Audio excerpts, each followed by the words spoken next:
ప్రతి ఒక్కరికి కూడా అవసరం. ఇది విజనే లేకపోతే మనం ఏమి కూడా చేసుకోలేనటువంటి పరిస్థితి. నేను 1995లో ఫస్ట్ ఎమ్మెల్యేగా ఎంపికయ్యాను. అదే సమయంలో గౌరవ చంద్రబాబు నాయుడు గారు ఉమ్మడి ఆంధ్రప్రదేశ్ రాష్ట్రానికి ముఖ్యమంత్రిగా బాధ్యతలు స్వీకరించారు. అప్పుడు నేను చాలా కొత్తవాడిని, అనుభవం కూడా లేదు. 25 సంవత్సరాలకు ఎమ్మెల్యే అయ్యాను.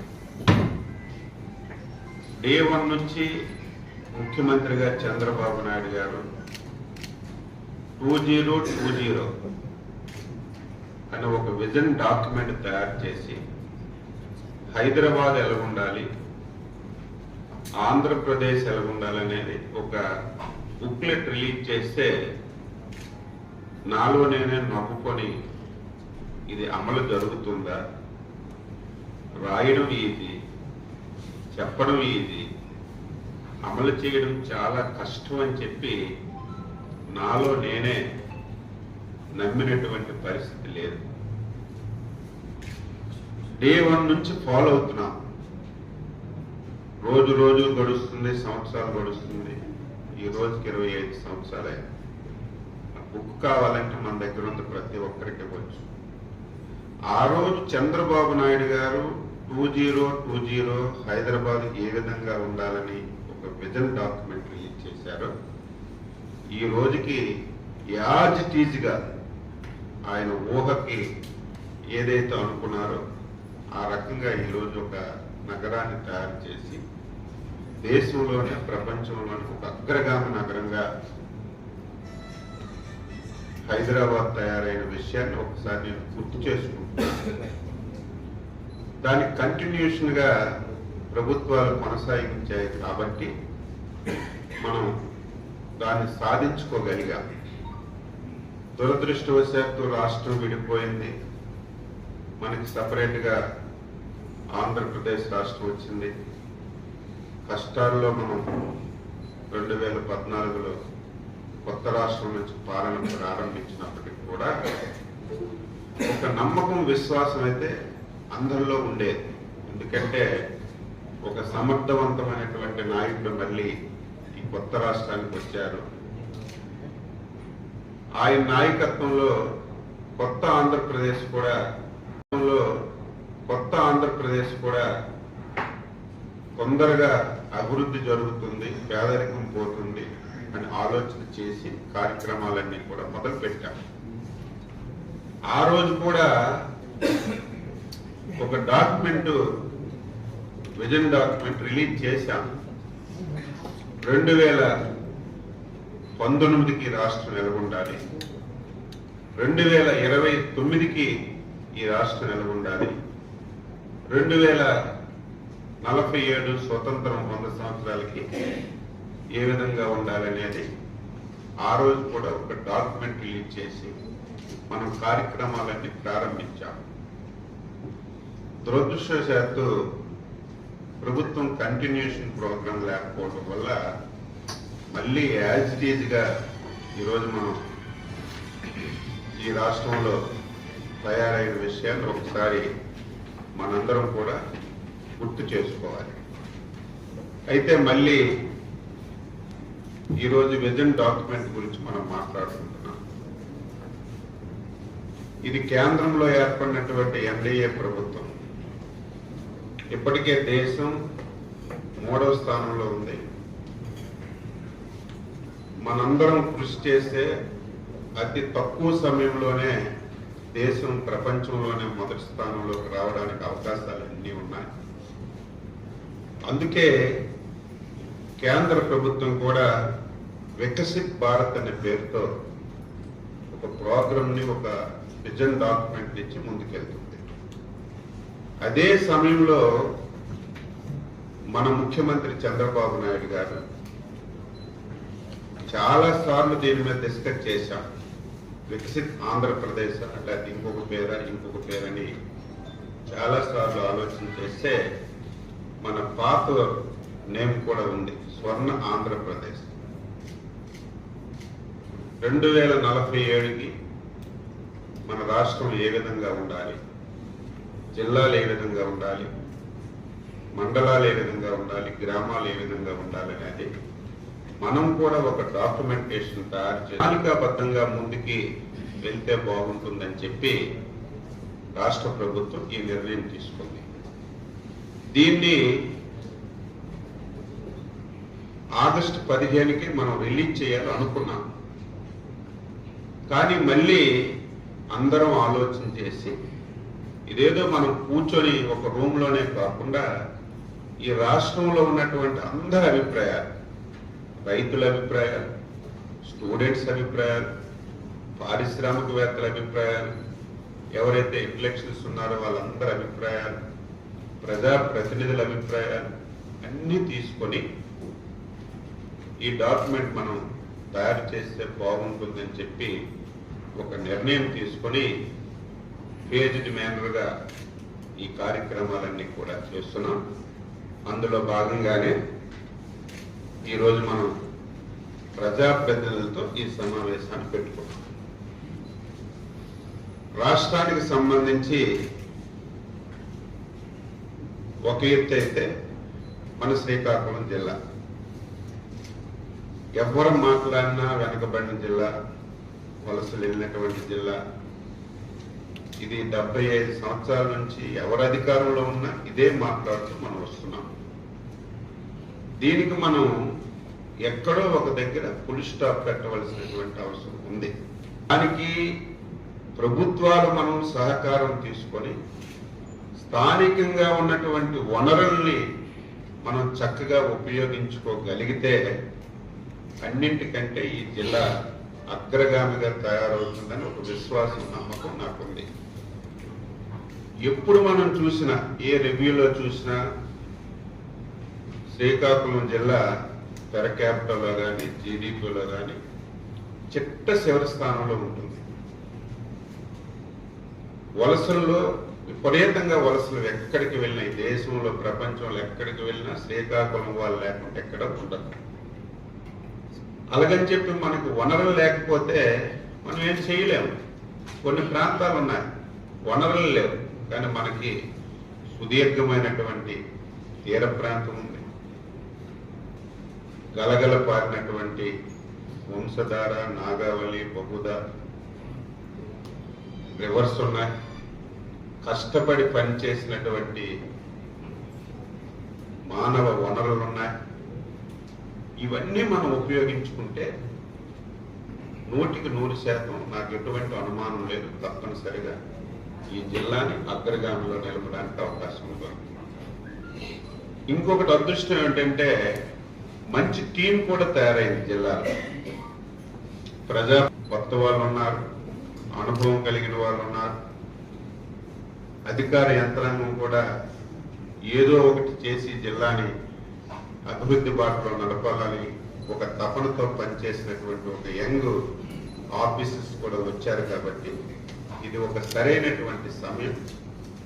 దీనికి తోడు కేంద్రంలో కూడా మనకి భాగస్వామ్యం ఉంది. మన పార్లమెంట్ సభ్యుడు అక్కడ మంత్రిగా ఉన్నారు. అంటే ఇన్ని అవకాశాలు ఈ జిల్లాకి ఎప్పుడు రాలేదు, ఫస్ట్ టైం వచ్చాయి. కాబట్టి అందరం కలిసి మనం ఈ జిల్లాని అభివృద్ధి బాటలో నడిపించడానికి మనం కృషి చేద్దాం. 2-3 విషయాలు చెప్తా. ఒకటి, వ్యవసాయం ఎక్కువగా ఈ జిల్లాలో ఆధారపడుతున్నారు. వ్యవసాయం ఈ జిల్లాలో చూస్తే ఖరీఫ్ వస్తే వరి వ్యవసాయం పెడతారు, తర్వాత మళ్ళీ ఖరీఫ్లో కాకుండా మళ్ళీ ఖరీఫ్ వచ్చినంత వరకు వెయిట్ చేయడమే తప్ప ఆల్టర్నేటివ్గా ఏది పెట్టినటువంటి సందర్భాలు లేవు. నేను కలెక్టర్ గారికి, ప్రజాప్రతినిధులకు ఒకటే కోరుతున్నాను, మనం ఈ జిల్లాలో హార్టికల్చర్ని ఎక్కువగా చేయడానికి అవకాశాలు ఉన్నాయి. అందులో పామాయిల్, ఈ జిల్లాలో హార్టికల్చర్ని ఎక్కువగా చేయడానికి అవకాశాలు ఉన్నాయి. అందులో పామాయిల్ ఇప్పుడు చాలా మంది ఇండస్ట్రీ కూడా పెట్టడానికి నా దగ్గరకు వస్తున్నారు. నేను కూడా ప్రోత్సహిస్తున్నారు. మనం వరి నుంచి పాము ఏదైతే హార్టికల్చర్ మిగతా పంటలకు మనం మార్చగలిగితే కొంతవరకు మనకి బెనిఫిట్ వస్తుంది. దాని మీద అందరం ఒక ప్రణాళిక వేసుకొని ముందుకెళ్ళాలి. రెండవది, వ్యవసాయం కూడా ఎంత చేసినా రైతుకి గిట్టుబాటు కావటం లేదు. కష్టపడుతున్నాడు తప్ప ఆయనకి సరైనటువంటి ఆదాయం వచ్చినటువంటి సందర్భాలు లేవు. ఇప్పుడు మనం ప్రతిది కూడా మెకనైజేషన్ మీద 100% వెళ్ళాలి.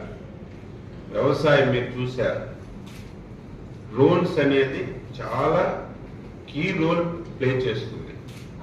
అందులో చంద్రబాబు నాయుడు గారు దీని మీద చాలా దృష్టి పెట్టి నన్నైతే చాలా ఒత్తిడి తెస్తున్నారు. ఇప్పటికే 10-20 కంపెనీలతో మాట్లాడాం. ఒక డ్రోన్ కార్పొరేషన్ పెట్టారు.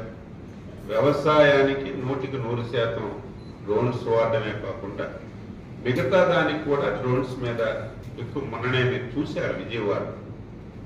డ్రోన్స్ ద్వారా ఆహార పొట్లాలు ఇచ్చాం, మంచినీళ్ళు ఇచ్చాం, పాలు ఇచ్చాం. నిన్న మనం చూస్తే ఒక మనిషి కూడా డ్రోన్స్ ద్వారా ఒక దగ్గర నుంచి ఇంకొక దగ్గరికి ప్రయాణం చేసినటువంటి పటిష్టమైన వ్యవస్థ డ్రోన్ వ్యవస్థలో ఉంది. చంద్రబాబు నాయుడు గారు చెప్తుంటారు, మనం ఏదో ఒక ఎకరాకి పిచికారీ చేయాలంటే పిచికారీ చేస్తాం. అది కాదు, కొత్తగా ఎక్కడ డిసీజ్ ఉందో అక్కడే మనం పిచికారీ చేసే సిస్టమ్ వచ్చింది. కాబట్టి ప్రత్యేకమైనటువంటి దృష్టి పెడతాను. మనం వ్యవసాయం కొంత డైవర్ట్ చేయాలి అదర్ యాక్టివిటీకి. దీన్ని మనం ఎట్టి పరిస్థితిలో మెకనైజేషన్ మీద వెళ్ళవలసిన అవసరం ఉంది. ఆ రకంగా కూడా మనం ప్రణాళికలు తయారు చేసుకోవాలి. రెండవది, సుదీర్ఘమైనటువంటి తీర ప్రాంతం. నేను ఫస్ట్ ఫేజ్లో ఎక్కడెక్కడైతే హార్బర్ పోలీస్ స్టేషన్స్ ఉన్నాయో, అటు బోర్వా కానీ, అదేవిధంగా భావనపాడు కానీ, కలింగపట్నం కానీ, ఎక్కడెక్కడైతే ఉన్నాయో ఫస్ట్ ఫేజ్లో అక్కడ ఫిషింగ్ ల్యాండింగ్ సెంటర్ కానీ, ఫిషింగ్ హార్బర్ కానీ ఏదో ఒకటి మనం ఇస్తే మనకి చాలా ఉపయోగపడుతుంది. ఇప్పటికే మనం హెచ్ఎల్ మండలం బుడగట్టుపాలెంలో ఒక హార్బర్ మంజూరయ్యింది. నేను నిన్ననే రివ్యూ చేశాను. ఎమ్మెల్యే గారు, కలెక్టర్ గారు కూడా ఉన్నారు. ఒకసారి మనం విజిట్ చేసి ఈ నెలలోనే, సాధ్యమైనంత వరకు ఈ నెలలోనే మనం ఫౌండేషన్ వేసుకోగలిగితే మనం బుడగట్టుపాలెంలో ఒక హార్బర్ మనం నిర్మిస్తే చాలా బెనిఫిట్ వస్తుంది. రెండవది, మూలపేటలో పోర్ట్ వస్తుంది. అది కూడా టార్గెట్ పెట్టుకున్నాం. ఏదో గత ప్రభుత్వం శంకుస్థాపన చేసింది, ప్రారంభించింది, దాన్ని మనం కట్టకూడదనే ఆలోచన ఈ ప్రభుత్వానికి లేదు.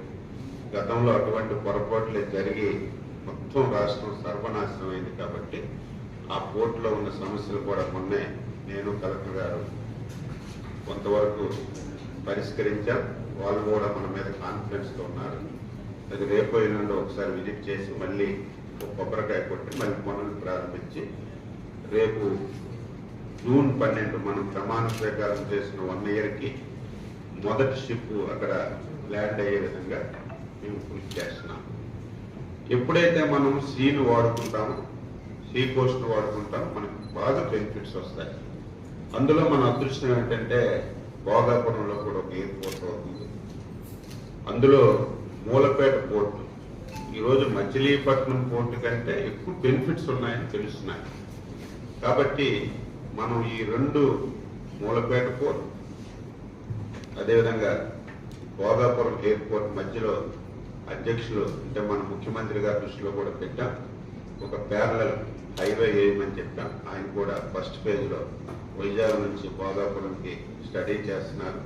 ఇక్కడ కూడా ఒక ఏజెన్సీకి ఇచ్చి భోగాపురం నుంచి మూలపేట కూడా ఒక 4 లైన్స్ 6 లైన్స్ రోడ్ చేసుకోగలిగితే మనం ఎవ్వరికి బతిమలాడవలసిన అవసరం లేదు.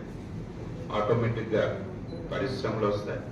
అందులో టూరిజం కూడా మనం డెవలప్ చేసుకోవడానికి అవకాశం ఉంటుంది.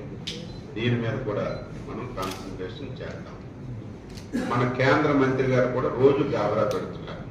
ఇమీడియట్గా నాకు ఒక 800 ఏకర్స్ ఎక్కడో చూడండి. ఇమీడియట్గా నాకు చెప్పండి అని రోజు మాట్లాడుతున్నాను. అది కానీ మనం ఇవ్వగలిగితే ఇమీడియట్గా ఒక ఎయిర్పోర్ట్ కూడా ఇచ్చి మన జిల్లాకి ఒక ఆవునికి సాల్ట్ ల్యాండ్ ఉంది, అది కూడా సీఎం గారితో చెప్పాం. సెక్రటరీ గారు అదే పనిలో ఉన్నారు. సాల్ట్ ల్యాండ్ ఒక 3,000 ఎకరాలు మనం తీసుకుంటాం. రెండవది ఏపీఐఏసి 1,200 ఎకరాలు ఉంది. ఏదైతే అప్పుడు ఈస్ట్ కోస్ట్కి ఇచ్చామో అది ఒక 2,800 ఎకరాలు ఉంది. ఈ మూడు కలిపితే ఒక 7,000-8,000 ఎకరాలకి అక్కడ మనం పూల్ చేయడానికి అవకాశం ఉంటుంది. ఒక రాయి శ్రామ్ అది వస్తుందో లేదో తెలియదు. ఒక రిఫైనరీ ఇక్కడ పెట్టండి, మా జిల్లా రూపురేఖలు మారిపోతాయని అడుగుతున్నాం. ముఖ్యమంత్రి గారు మచిలీపట్నం ఇవ్వాలా, ఇక్కడ ఇవ్వాలని ఆలోచన చేస్తున్నారు. ఒకవేళ ఇక్కడ వస్తే మన జిల్లా రూపురేఖలు ఇవన్నీ ప్రయత్నాలు. మనం ఆ విధంగా ఒక ప్రణాళిక వేసుకుని జిల్లాలో ముందుకెళ్దాం. రెండవది ప్రజాప్రతినిధులు కూడా ఉన్నారు. మనకి ఇప్పుడు ఎంప్లాయ్మెంట్ చాలా అవసరం. అందరి దగ్గరికి ఎవరి దగ్గరికి వచ్చినా ఒక 10 కాగితాలు వస్తే 9 మీ ప్రాంతాల్లో కానీ ఎక్కడైనా సరే గవర్నమెంట్ ల్యాండ్ అవైలబుల్గా ఉంటే మీరు ఐడెంటిఫై చేయండి. మనం ఎంఎస్ఎంఈలు చాలా భారీ స్థాయిలో మనం పెట్టుకోవడానికి అవకాశం ఉంది. ఈరోజే ముఖ్యమంత్రి గారు సమావేశం పెట్టి ఎంఎస్ఎంఈలకు ఒక పాలసీ కూడా, ది బెస్ట్ పాలసీ ఈరోజు అనౌన్స్ చేస్తున్నారు.